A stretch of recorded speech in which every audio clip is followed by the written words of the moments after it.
উর্মির রান্নাঘরে আপনাদের স্বাগত। আজকে আমি বানাবো মিনিকেট চালের বাসন্তী পোলাও। তার জন্য আমি প্রথমে চালকে ভালো করে ধুয়ে রেখেছি।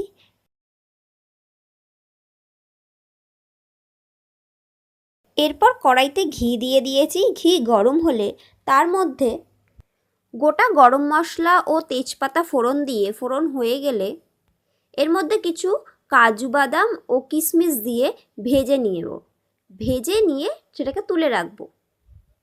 তারপরে একটু নিউট্রেলা আমি আগে থেকে গরম জলে নুন দিয়ে ভিজিয়ে রেখেছিলাম।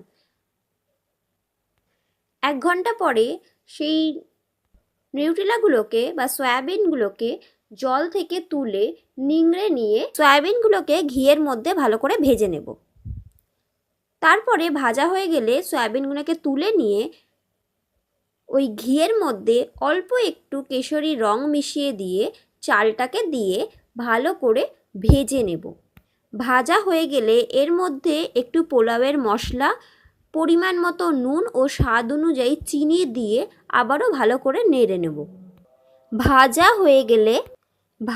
হয়ে গেলে এর মধ্যে কাজু, কিশমিশ ও সয়াবিনগুলো দিয়ে আবারও ভালো করে নেড়ে নেব। আজকে আমি পোলাওটি রাইস কুকারে বানাবো, তাই ভাজার পরে চালগুলো রাইস কুকারের মধ্যে ঢেলে দিলাম। ঢেলে দিয়ে পরিমাণ মতো জল দিয়ে দিলাম। জল দেওয়া হয়ে গেছে। এবার আমি 2 ফোঁটা আতর দিয়ে রাইস কুকারের ঢাকনাটা বন্ধ করে দেব এবং ইলেকট্রিক সুইচ অন করে দেব।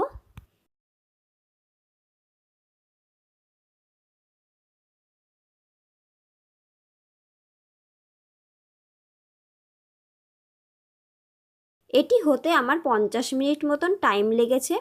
50 মিনিট পরে খুলে দেখলাম আমার পোলাও রেডি।